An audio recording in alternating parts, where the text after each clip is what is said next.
La revanche entre Cyril Gane et Alexander Volkov a fait beaucoup de bruit, pas mal de critiques, pas mal de gens qui se plaignent, et je pense sincèrement qu'on se plaint ou qu'il y a une certaine frustration ou une déception parce qu'on n'a pas le bon angle sur la situation. Je vous en parle juste après l'intro. Yo, this is Dustin Poirier. Bienvenue à Fight Mind. sous Fight Minds. Bienvenue sur Fight Minds.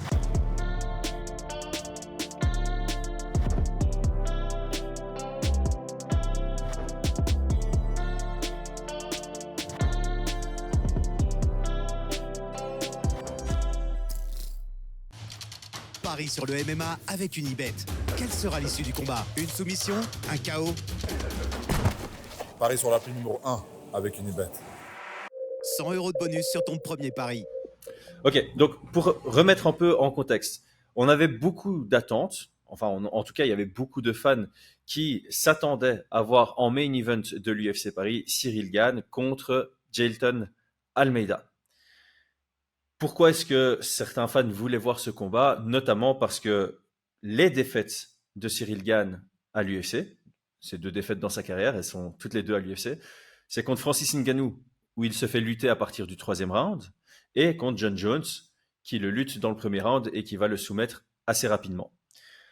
Donc forcément, dans l'espoir de voir un Cyril Gane champion un jour, on a envie de le voir testé par des profils qui auront la même approche que Ngannou à partir du 3e round et que John Jones, c'est-à-dire le lutter et gagner grâce à la lutte et au grappling.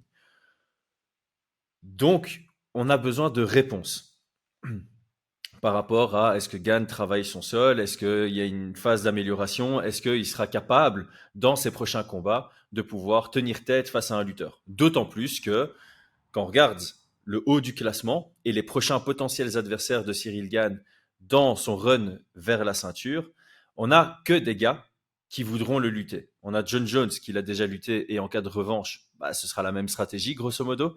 On a peu de chances que ce soit Stipe Miocic, mais si c'est le cas, c'est quelqu'un qui est capable de lutter et qui a une approche intelligente du MMA.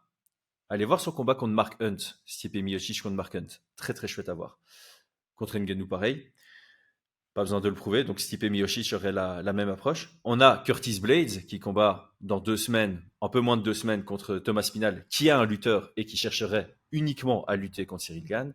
Et on a Thomas Spinal qui est ultra complet. Alors oui, c'est un très très bon striker, mais on a vu, quand il sent le besoin de lutter, il va lutter très rapidement. Contre Volkov par exemple, il l'avait fait. Donc les 4 gars qui sont actuellement devant lui, pas au classement, mais devant lui par rapport à cette course pour le titre, puisqu'on a John Jones, le champion, Stipe Miocic qu'on attend comme prochain contender, et les 2 autres, Aspinall et Blades, qui combattent pour la ceinture intérimaire. Dans un run pour le titre, forcément, un des 4 ou 2 des 4 seront parmi les adversaires de Cyril Gane. Et avant qu'il les affronte, et c'est là toute la nuance, on aurait voulu avoir des réponses par rapport à ce sur quoi Cyril a travaillé depuis sa défaite contre Jones. Un élément que les gens ont tendance à oublier, parce qu'il a fait une masterclass, parce qu'il a fait passer Spivak pour un amateur, et c'est très important de dire il a fait passer Spivak pour un amateur. Spivak n'est pas un amateur. Remettez-vous avant le combat. Remettez-vous avant le combat Cyril Gane contre Spivak. Oui, on était nombreux à donner Cyril Gane favori, mais j'ai entendu personne dire que c'était un 80-20. J'ai entendu personne dire que c'était facile. J'ai entendu personne dire que c'était un plombier Spivak. Tout le monde avait ce petit stress. Tout le monde savait que c'était une opposition de style. Tout le monde savait que si ça restait debout, Cyril Gane allait rouler dessus. Et tout le monde savait qu'il y avait un gros risque, si ça allait au sol, que Spivak puisse le terminer. Le combat a démontré plusieurs choses. Cyril Gane, il est inagrippable, impossible de l'agripper, très difficile à agripper. Dans ce combat contre Spivak, ses déplacements étaient exceptionnels, ses entrées pour frapper et ses sorties derrière étaient au point, et les rares fois où Spivak a réussi à un peu l'agripper, il s'en est sorti, il a même lutté offensivement.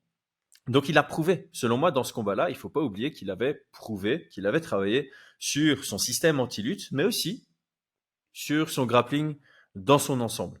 Donc ça, c'est un élément qu'on a oublié. Il a déjà pris ce genre de profil, parce que je vois des gens qui se plaignent en disant il prend toujours le même type de profil. Non, John Jones, c'est pas le même type de profil qu'il a eu par le passé.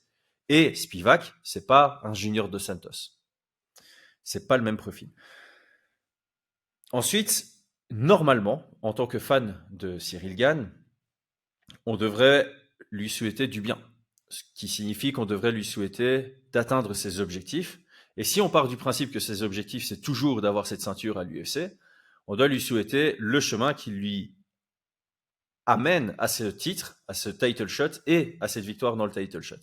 Alors j'entends totalement l'argument de s'il doit prendre John Jones ou s'il doit prendre Aspinall ou s'il doit prendre Blades dans son prochain combat, Almeida est une bonne préparation. Mais ce qu'il ne faut pas oublier, c'est qu'un combat, c'est 15 minutes ou 25 minutes. C'est pas un combat n'est pas une meilleure préparation qu'un training camp qui dure des mois. Donc la meilleure préparation pour Cyril Gane face à un des profils lutteurs de la catégorie, c'est l'entraînement. C'est la progression à l'entraînement et c'est sa programmation de ses training camps. C'est pas un combat. Alors encore une fois, j'entends très bien l'argument, si on se prépare contre Almeida, on va beaucoup plus se préparer sur la lutte défensive que si on se prépare pour Volkov. Très bon argument. Là-dessus, j'ai rien à dire. Par contre, le plus important à MMA, c'est le résultat. C'est pas spécialement le chemin, c'est le résultat. Sinon, l'objectif, c'est d'être champion, c'est d'avoir la ceinture. Alors, petit quiz, auquel on aura 100% de réponses d'un côté et 0% de réponses de l'autre côté.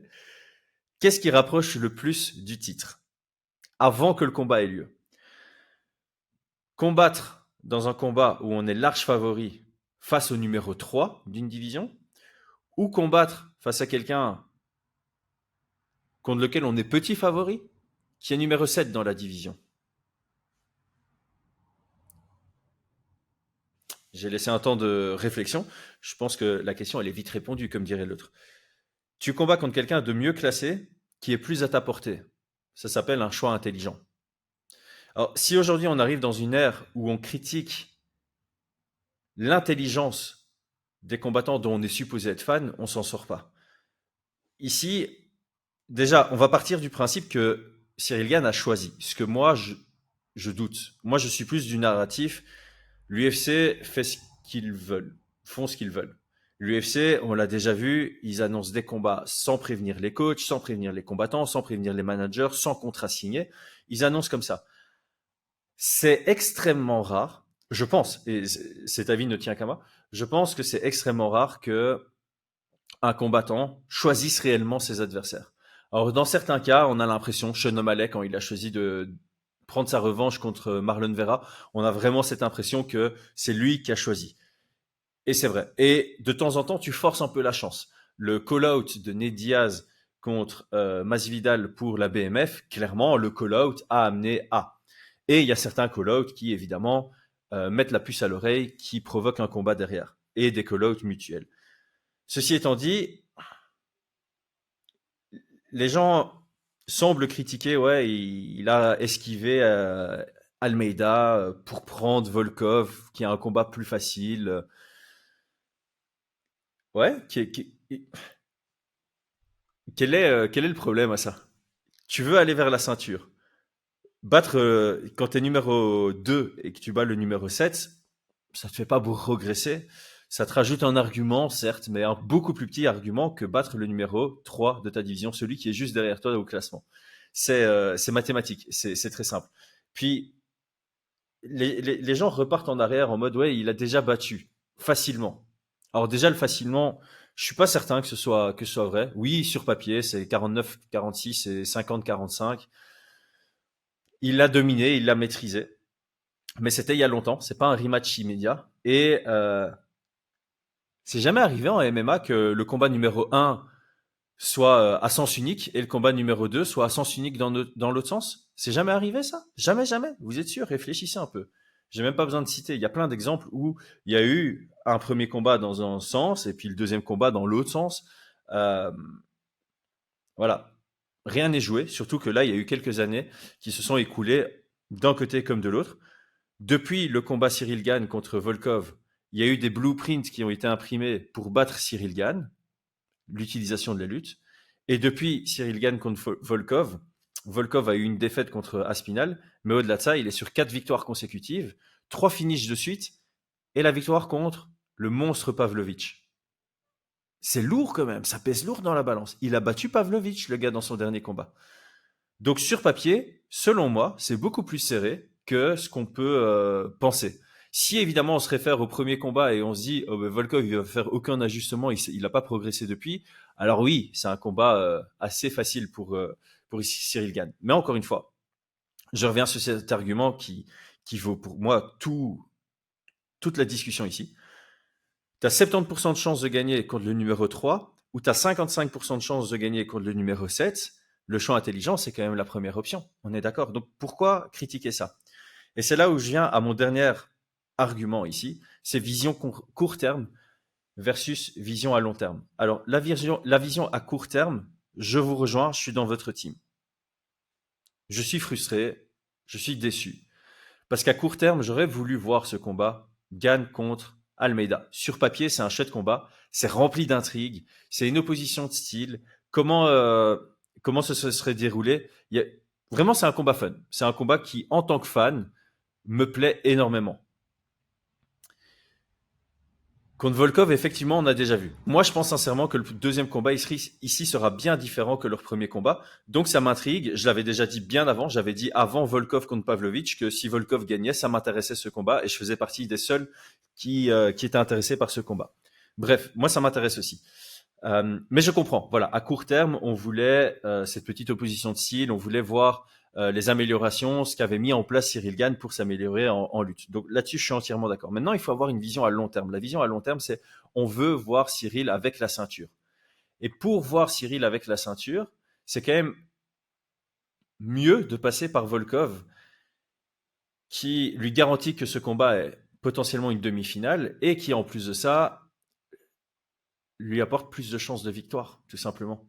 S'il prend Almeida et qu'il perd, eh ben, tous les espoirs s'envolent. Et alors, je vois venir l'argument à l'opposé, enfin complètement MMA mat, ce qui n'existe pas. L'argument de ouais, mais s'il perd contre Almeida, alors il n'allait pas gagner contre Aspinal. Mais non, tous les combats sont pas les mêmes. Tu refais 10 fois le même combat, tu vas avoir 10 résultats différents. Donc cette logique ne fonctionne pas. C'est un peu comme réussir une fois au pile ou face ou réussir 3 fois au pile ou face d'affilée. Tu as plus de chances de réussir une fois ton pile ou face que 3 fois d'affilée. Là, c'est pareil. Si tu prends 3 combats avant la ceinture ou 2 combats avant la ceinture, même si avec une proportion, une chance de victoire identique, bah c'est 2 combats qui t'amènent le plus de chances totales d'arriver au titre que de passer par 3 combats. Donc si tu veux te rapprocher le plus du titre, tu combats ceux qui sont les mieux classés, peu importe ce qui s'est passé dans le passé, à savoir une victoire déjà contre ce profil-là. On a eu plein de trilogies en MMA où on est arrivé dans la trilogie à 1-1. C'est pour une raison. Alors oui, il y a des trilogies qui sont venues suite à un premier combat qui était très serré, ce genre de choses. Mais voilà, Rockhold Bisping, c'est un des nombreux exemples où ça a été dominé d'un côté, puis dominé de l'autre. Chuck Liddell contre Randy Couture, pareil. Et on en a plein des exemples comme ça. On a aussi, ça paraît bête, mais Chael Sonnen contre Anderson Silva.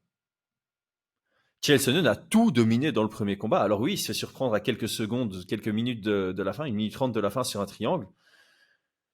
Et dans le rematch, c'est à sens unique pour Anderson Silva.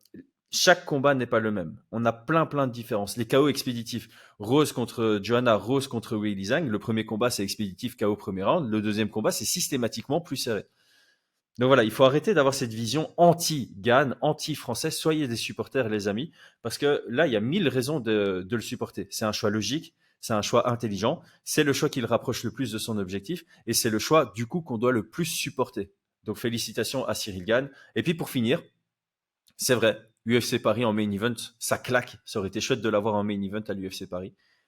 Mais il faut avoir une vision un peu internationale aussi. Le fait qu'il soit sur un pay-per-view, ça pèse plus lourd que main event de Fight Night qu'il a déjà fait 2 fois.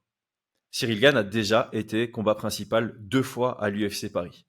Donc le fait qu'il laisse que la place soit laissée à quelqu'un d'autre, je trouve ça chouette pour un peu varier. Lui, dans sa bucket list, gagner en main event de Paris, c'est déjà fait. Et on est tous pareils, tous ceux qui vont regarder ce podcast. Quand vous avez déjà accompli quelque chose, le réaccomplir une deuxième fois, le réaccomplir en mieux, peut-être, mais là, les 2 fois, il a gagné par finish. Difficile de faire encore mieux. Donc, je peux totalement comprendre le fait qu'il soit sur un pay-per-view, que ce soit au niveau du choix de l'UFC, mais que ce soit aussi au niveau du choix personnel. Si c'est encore une fois, si c'est un choix, parce que moi je pense que c'est pas un choix, je pense que l'UFC impose ce genre de truc. Même quand bien même, c'est ça l'argument, c'est quand bien même c'est son choix, sa décision, c'est une bonne décision. Donc il faut même pas, on peut même pas la critiquer. Et et au final, encore une fois, en tant qu'humain, on doit normalement, quand on est bien constitué, on doit vouloir le bien des autres. Et il va combattre à Abu Dhabi, ce qui signifie moins de taxes, ce qui signifie plus d'argent pour lui. Grand bien lui fasse, non? C'est une bonne chose aussi. Donc voilà, pour moi, au final, si on a une vision un peu à long terme, et même si on a une vision plus logique, plus mathématique du MMA avec les rankings, ce qui rapproche le plus des objectifs, etc., etc., tout est positif. Tout est au vert. Et en plus de ça, il a plus de chances de rapporter encore une victoire à la France. Mais voilà, encore une fois, j'espère que c'est un des mini-objectifs comme ça de la chaîne, c'est aussi de changer l'état d'esprit, l'angle que les fans prennent par rapport aux combattants français. Il faut qu'on soit beaucoup plus dans le support. Il faut qu'on soit des fans, pas des haters. Et surtout avec les combattants qu'on supporte. C'est pas un support de critiquer, d'insulter, de moquer les choix des combattants, surtout quand ils y font sens. Surtout quand ils font sens. Et je suis pas complètement fermé au contre-argument. Encore une fois, j'entends le fait qu'on aurait voulu des réponses, on aurait ci, on aurait ça. Ça se tient. Mais de manière générale, c'est un choix qui se supporte ici. C'est un combat qui se supporte. Et moi, personnellement, je serais calé devant mon écran pour le regarder en live parce qu'il est rempli d'intrigues, ce Volkov contre Gane. Peut-être pas autant que contre Almeida. Mais voilà, il est top. C'est aux heures européennes. Petit plus, hein, c'est vrai que on aurait pu un peu râler. On aurait pu être un peu égoïste en disant ah, on va devoir se lever pour le regarder. Mais non, c'est aux heures européennes, donc c'est comme s'il était à l'UFC Paris. Et puis ça nous permet d'avoir un BSD en main event à Paris. J'ose pas imaginer l'ambiance. Elle va être terrible. Elle va être terrible. Bref, voilà. Après cette vague de positifs, j'espère que vous passerez une belle après-midi si vous regardez ça quasi en direct ou une belle journée, une belle soirée, peu importe quand vous le regardez. Allez, abonnez-vous. On est bientôt à 40 000, donc bientôt à 50 000. Ciao, ciao.